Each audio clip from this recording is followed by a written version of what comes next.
From the Kennan Institute in Washington, D.C., welcome to Kennan X, a podcast on our never-ending quest to understand Russia, Ukraine, and the surrounding region. I'm your host, Jill Dougherty. Today, Russia and the coronavirus. Every hour, more and more Russians are being diagnosed with or dying from coronavirus. The numbers change daily, but we're not going to concentrate on that, horrific as it is. Instead, we're going to look at the longer-term impact of this pandemic on Russia and on President Vladimir Putin. Очень важной теме – это распространение новой инфекции коронавируса. In January, with Russia reporting no coronavirus infections yet, the Russian government moved quickly. The Prime Minister announcing it was shutting down the border with China, and President Vladimir Putin assuring his fellow Russians he had the situation generally under control. Объем тестирования очень низкий, и реальной картины в мире никто не знает. But on March 24th, in a meeting with Putin, the mayor of Moscow, Sergei Sobyanin, admitted official data on infections were not clear. The number could be much higher. That same day, trailed by news cameras, Mr. Putin, dressed in a bright yellow hazmat suit and respirator, visited a hospital outside of Moscow treating coronavirus patients. But confirmed cases continued to rise. Видим риски, знаем, что нужно делать при любом развитии ситуации. Less than a month later, on Russian Orthodox Easter, seated in front of the fireplace at his residence with a cup of tea and an Easter cake on the table next to him, Mr. Putin said once again, the situation is under full control. Ситуация находится под полным контролем. So, what is the real situation in Russia? And what does it mean for Vladimir Putin? I asked two experts, Judy Twigg, professor of political science at Virginia Commonwealth University. Her area of expertise is international health, specifically in the former Soviet space. And Oksana Antonenko, the London director of Control Risks, a political and security risk consultancy. Judy Twigg, there is a lot to talk about this subject because we have on so many different levels for Russia, health, oil prices, political situation, China, where do you begin? But I read your article, What Lies Behind Russia's Coronavirus Containment Effort in Russia File. It was very, very interesting. So let's start with the health part of it. Mm-hmm. There are statistics coming out. They change every day, but the numbers actually are pretty low in Russia officially compared to some other countries. Do you believe those official statistics? I don't. And let's start with the first point, which is that Russia's numbers are still relatively low, but they seem for a while to have plateaued in the neighborhood of 6,000 new cases reported every day. Today, we were up to 7,000 new cases reported. So it's of concern that they've been at that level for a couple of weeks now, and it doesn't seem to be coming down on the other side of the curve. So Russia's situation is pretty serious, even in terms of the number of reported cases. And then second part of your question, I think, is extremely important. Do we believe the numbers that are coming out of Russia? And while I don't in any way think that Russia is deliberately masking the extent of its coronavirus burden, in other words, I don't think that Putin is sitting there in the Kremlin with some secret set of numbers, two sets of books, one, the real story about coronavirus in Russia, and one, the numbers that they're releasing to the rest of the world. I don't think that's happening. But I do think that there are lots of patterns in the way Russia is testing and the way it's reporting cases that would lead us to believe that, like many other places in the world, maybe even most other places in the world, the official numbers are not giving us a true reflection of the burden. Anybody who's been to Russia and has been to a hospital knows the condition of many hospitals, not in Moscow because they're quite good often, but I've been in Moscow hospitals that had substandard conditions. And when you get out into the countryside, as you point out in your article, 40% of hospitals lack heating. That's a general statistic, but we know that there are real problems. Can the Russian healthcare system deal with something like this? That's such a terrific question. And when you dig down into the details of what a lot of those regional and rural hospitals are lacking, you pointed out that they lack heating. Many of them lack hot water or running water at all. I mean, how can you do something basic for infection control like wash your hands consistently if you don't even have running water? So the implications for this particular pandemic and the way you would control it are pretty severe.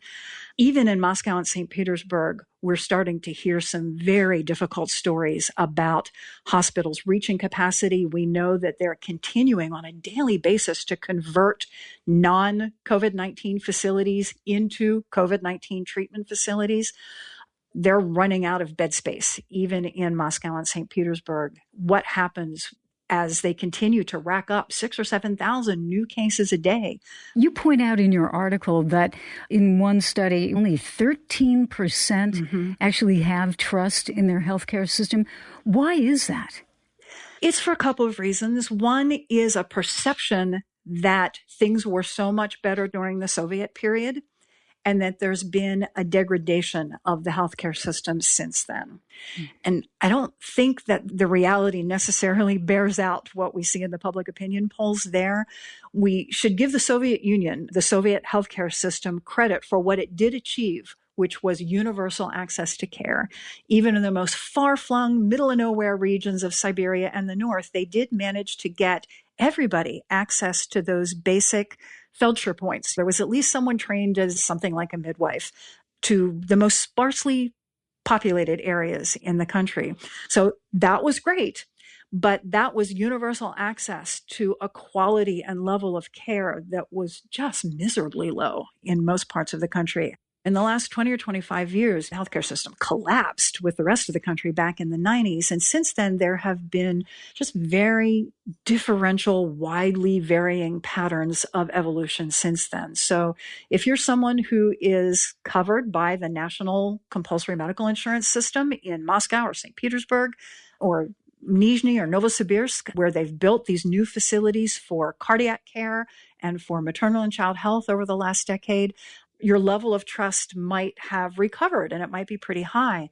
But if you have been a victim of lack of investment and continued degradation of facilities and quality of care and these negative investment patterns in the last 10 or 15 years, then your level of trust is pretty low.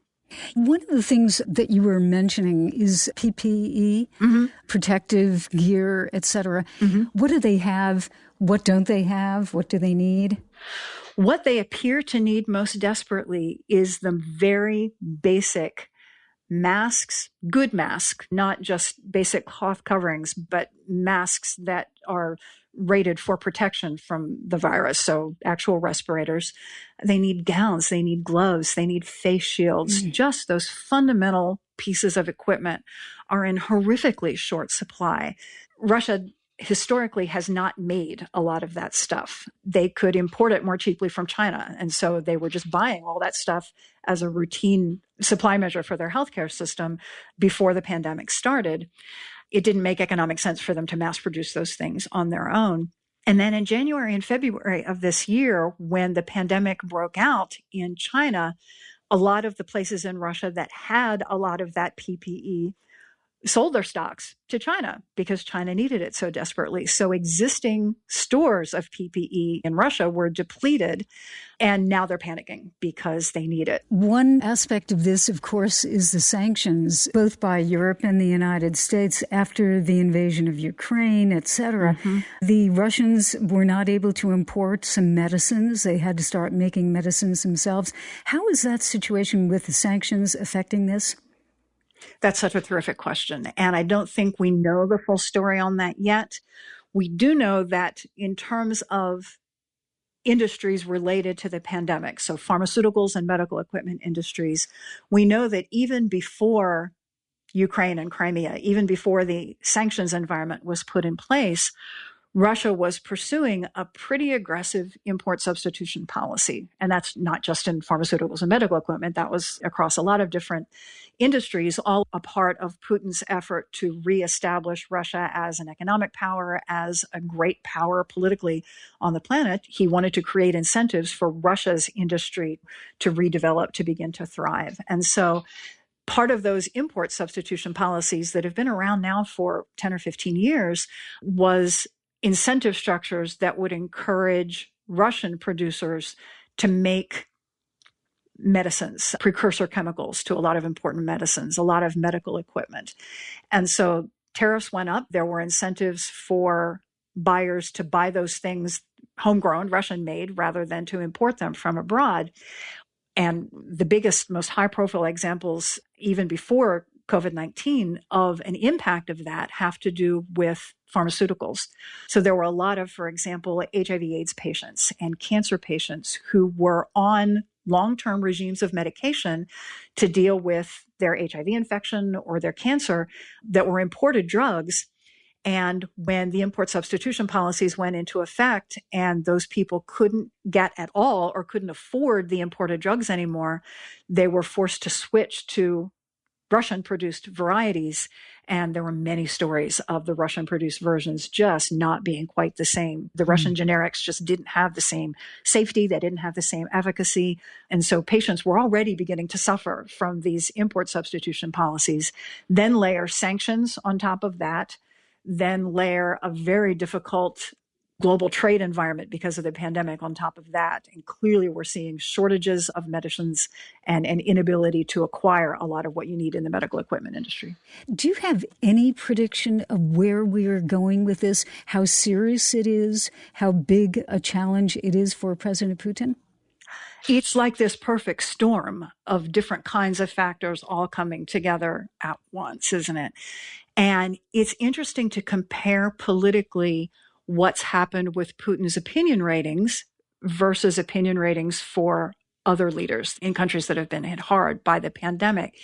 Most other leaders, especially across Europe, are getting kind of a rally around the flag public opinion bounce out of the pandemic. You're seeing it with Macron in France, certainly seeing it with, for example, Andrew Cuomo in New York. Not a surprise. In times of crisis, people tend to rally around their leaders. Putin's not seeing a bump like that in Russia. And his whole demeanor throughout this crisis has been, for him, oddly kind of passive. And I guess this is fairly easily explained by a desire to want to slough off responsibility to the regional leaders in Russia so that as things go sour, he's got somewhere to cast the blame. But you do see a lot of the regional leaders in Russia really grabbing this by the reins, and public opinion ratings and that rally around the flag effect happening to the benefit of some of the regional leaders in Russia, most visibly Mayor Sobyanin in Moscow. But one other thing that has crossed my mind looking at the way Russia's handled this that goes back to Putin and the whole Russian political system and the challenges that are somewhat unique to Putin's own power vertical and the way that he has crafted this Putin-centered brand of authoritarianism in Russia brings us back to that whole conversation about the numbers for coronavirus and about the shortages of personal protective equipment and just the way people are responding. It's an environment of fear, right? One of the reasons that we don't have good data on the infection numbers in Russia is because I think there are many people at the health facility level, at the local health department levels, at the local political authority levels. They don't know what answer they're supposed to give to the question, how bad is the situation in your hospital or in your city or in your region? They're so used to answering questions based on what they think the boss wants to hear rather than what the truth is. And so now they don't know what to say. They don't know whether to tell the truth, because they desperately need resources and want to have resources allocated to them based on the severity of the crisis that they're seeing in their specific location, or if they think, as is usually the case, that the boss just wants to hear good news. And so they misrepresent up the chain the severity of the situation that they're facing. Coronavirus is a crisis, no doubt. But post-Soviet Russia has survived several political and economic crises, hasn't it? Is this somehow different? I asked Oksana Antonenko, London Director of Control Risks, a political and security risk consultancy. In Russia in particular, the economic consequences this time around are really falling much more on the shoulders of individual citizens and the small, medium enterprises, the entrepreneurs and the gray economy, rather than on the large companies or the banks like it was in 2008-2009 crisis. And many people are really struggling to go through that period. And of course, looking ahead, we are expecting much higher levels of unemployment, and with people having very low savings rates, it's likely that the impact on real incomes and on population in general economically is going to be very severe. And connected to that, of course, the politics are following very closely to economics in Russia, as always. And we see now increasingly the support for approval rating for President Putin, which initially have increased after the start of the pandemic, is now going down. And if you monitor Russian social media, there's more and more concerns that people are expressing about how the government is handling the situation. So clearly, the political impacts of that economic challenges are going to be felt for some time. Russia is in the midst of this geopolitical storm, which is going to follow the pandemic. We are already seeing the relationship between the United States and China deteriorating, and it is very unclear what the role of Russia will be in that. So all around, I would say there are more risks now than really at any time, I would say, that President Putin has faced in his presidency, probably starting from the time that he came to the Kremlin in 2000. The COVID-19 crisis forced President Putin to postpone the hugely symbolic May 9th parade on Red Square, celebrating the 75th anniversary of the World War II victory over Nazi Germany. It also forced him to postpone a national referendum on constitutional amendments that would allow him to remain in power until 2036. Economically and politically, says Oksana Antonenko, uncertainty and anxiety are growing. Russia's capacity to quickly overcome this crisis and to go back into recovery and growth are going to be particularly problematic. And that is a result of the kind of structural features of the Russian economy. On one hand, you mentioned that oil prices have dropped quite dramatically and are likely to remain well below $45, which Russia needs to kind of balance its budget. So it is already allocated 2 trillion rubles, which is probably twice as much as it's so far allocated for economic assistance to the population, just to fill in the gaps in the budget from the revenues that it is not receiving from declining oil prices. So that is going to be constrained on what Russia will be able to do to manage its economic challenges. And secondly, Russian economy is now so dominated by the state that, of course, the most important measures that Russia is now going to be taking, again, as 2008 and 2009 crisis, is bailing out the large state enterprises that, of course, are being already very severely affected by the crisis. And it is not clear how much money will be left to actually pay individual entrepreneurs or small and medium-sized enterprises that are suffering greatly from this crisis. And so this image of an omni-powerful leader who is able to solve all the problems is very quickly disappearing. So I think politically for him, it will be a very tricky time. And it is possible that after the crisis, we will see much weaker, politically weaker center, weaker kind of President Putin and his approval ratings. And at the same time, a number of other leaders emerging with their own independent political gravitas and capacity to raise public support. And some of those leaders will be playing a very important role as 2024 approaches then, potentially still a year when Russia will be experiencing economic crisis and will not be able to recover economically from the current shock. And with these tensions between China and the United States, can Russia exploit that? What can Moscow do? I think Russia is in a weak position to be able to forge that swing power strategy. And in fact, it is now more and more being drawn into that rivalry on the side of China. And I think this relationship clearly is going to be one of much greater Russia's dependency on China. I'm going to ask you to make a prediction, which of course is always very dangerous with Russia. But President Putin did have to postpone that referendum on constitutional changes that would allow him basically to stay in power until he's in his 80s. So what is your prediction? How does this work out? Does he continue with that approach of wanting the public to give him permission to do that? Or does he change tactics? I think it's probably too late for him to change tactics. I think that they will still run with the referendum. I mean, the timing is not clear at the moment. I think they were talking about maybe June or July, potentially in the autumn. But clearly, for the time being, the sooner they have that referendum, perhaps the more likely it is that they will get more support, because the more problematic and the challenging times for the crisis probably are going to arrive in 3 to 6 months, when we are likely to see much greater unemployment and problems that people are going to experience. And that could have an impact on how people are going to vote. Oksana Antonenko, thank you so much. It was a fascinating view at a very difficult situation. Just a few months ago, President Putin seemed to have the wind at his back. Strong oil prices, a referendum scheduled that would ensure he could remain in power for another 2 terms, and the prospect of welcoming other world leaders to Moscow for a high-profile May 9th celebration. The coronavirus has changed all that. Now, for Vladimir Putin, the question is, could this virus lead to even more changes in Russia?